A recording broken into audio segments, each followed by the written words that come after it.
नमस्कार। आषाढ़ महीने की पूर्णिमा, आषाढ़ महीना समाप्त हो रहा है।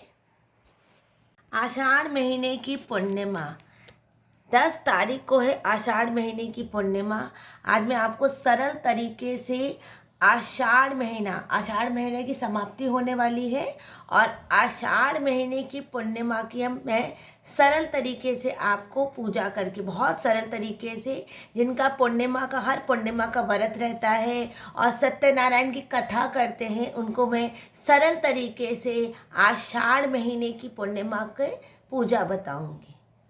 चौकी में हम लाल या पीला रंग का आसन बिछाएंगे या कपड़ा बिछाएंगे। उसके ऊपर हम एक चावल का आसन बनाएंगे। एकादशी नहीं, पूर्णिमा चावल पूर्णिमा में इस्तेमाल किया जाता है और पूर्णिमा के दिन अगर आप खीर बनाते तो आपके घर में लक्ष्मी का वास होता है। एक चावल का आसन बनाएंगे। उसके ऊपर हम गणेश जी को स्थापना करेंगे। गणेश जी को उसके ऊपर पुष्प चढ़ाएंगे। वक्रतुंड महाकाय सूर्यकोटि समप्रभ निर्विघ्नं कुर्मदेव सर्वकार्येषु सर्वदा। उसके बाद भगवान के ऊपर चावल छीटेंगे। उसके बाद भगवान पे हम कंकु चढ़ाएंगे, रोड़ी चढ़ाएंगे भगवान के ऊपर और सरल तरीके से गणेश जी की पूजा करेंगे। अब हम गणेश जी को हमने कलावा चढ़ाया है। उपवास में गणेश जी को हमने कलावा चढ़ाया है। आह्वान करेंगे। पहले हाथ में पुष्प लेकर संकल्प करेंगे कि आज मैं पूर्णिमा की पूजा करने वाली। अगर व्रत करते तो व्रत करके व्रत का संकल्प लीजिए। और अगर आप सिर्फ फलाहारी खा के व्रत करते वो भी सही है। और अगर आप जो व्रत करते हैं उस व्रत में अगर आपसे व्रत नहीं होता है, बहुत लोग उस व्रत में स्वास्थ्य भोजन करके फिर सुबह कथा कर लीजिए।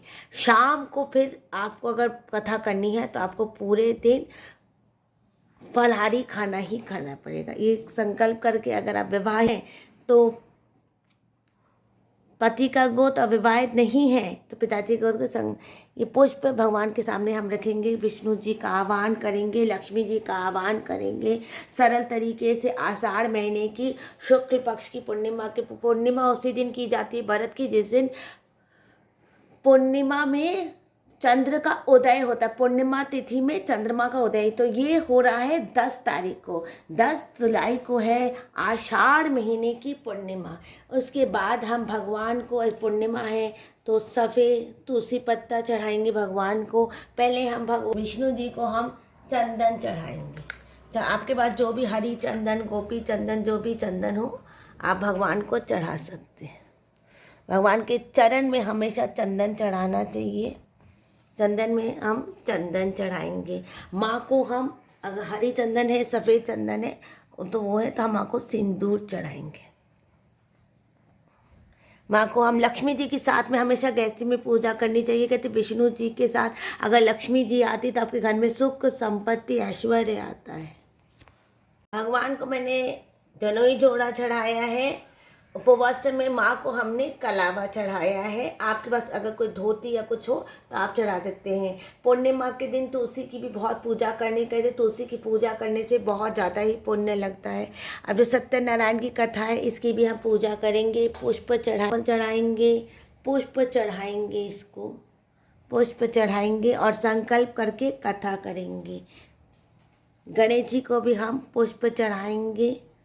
माँ को हमेशा लाल पुष्प चढ़ता है, माँ को हम लाल पुष्प चढ़ाएंगे और उसके बाद संकल्प करके पूजा आरंभ करेंगे, कथा आरंभ। कुछ भी फलाहारी भोग किया जाता है, जो भी उपलब्ध होता है। ऐसे तो कदली फलम चढ़ाया जाता है। अगर कदली फलम उपलब्ध नहीं है तो कोई भी फलाहारी मिठाई या फलाहारी आप घर में साबूदाना की खिचड़ी या खीर, जो भी आप मिष्ठान बनाए भोग कर सकते हैं। और आम का भोग कर सकते हैं। आम का ज़रूर भोग कीजिए, भगवान को आम भोग कीजिए। एक ऋतु फल भोग किया जाता है और फिर उसका प्रसाद बांटा जाता है। मैंने आज आपको एकदम गृहस्थी के साथ सरल तरीके से आप पूजा कर सकते हैं। और सामने भगवान के, अगर देखिए इस वक्त चंद्रमा तो दिखेगा ही नहीं, सामने भगवान के चंद्रमा को याद करके अर्घ देकर यहीं पर भी आप पुण्य का व्रत का समापन कर सकते, खोल सकते हैं व्रत को, क्योंकि इस वक्त तो चंद्रमा दिख ही नहीं सकता। समय दिया रहता है पंचांग में, उसको भी देख के आप आराम से व्रत खोल सकते। जय श्री कृष्णा, राधे। सत्यनारायण की कथा के ऊपर हम तुलसी पत्र चढ़ाएंगे। पुष्पम समर्पयामि, माला समर्पयामि, विष्णु जी को सफ़ेद माला चढ़ाएंगे क्योंकि पूर्णिमा का दिन है। हम सफ़ेद पुष्पों की माला चढ़ाएंगे विष्णु जी को और सरल तरीके से हम पूजा करेंगे। सत्यनारायण कथा में बहुत कुछ लिखा होता है कि ये कीजिए, वो व्रत करें। वो रोज़ अगर आप गृहस्थी के साथ पूर्णिमा का व्रत करते हैं तो रोज़ की चाप में आपको ये सब करने की ज़रूरत नहीं है। सिर्फ आपको जो पूर्णिमा में पूजा का जो संकल्प करके कोई भी नैवेद्य चढ़ा के आप सुबह हाथ में चावल लेकर सिर्फ सत्यनारायण कथा कर सकते हैं।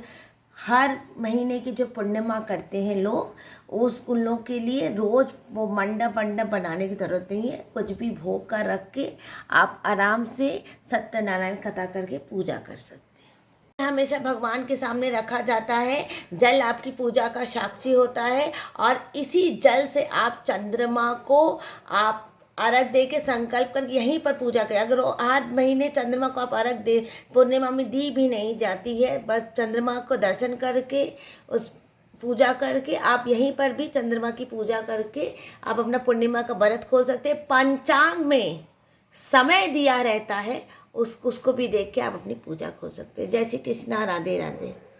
ओम जय लक्ष्मी रमणा सत्यनारायण स्वामी जनपात खन्ना रतन दरित सिंहासन अद्भुत छवि राजे नारद कर घंटाधनि साजे प्रकट वयु कलिकान तुझको दर्शदियो बूढ़ो ब्राह्मण बन के कंचन मालते दुर्बल भी काशित वे चल किस पर दया करी चंद चूड़िक राजा जिसकी विविध हरि वैश्व मनोरथ पायो श्रद्धा तजदीने सो फल भोगे प्रोत्सुकीने बार बार संग राजा मन में भक्ति करी वन वंचित वर्दी चरत प्रसाद समायो कदली फल धूप दीप सुख संपत्ति से।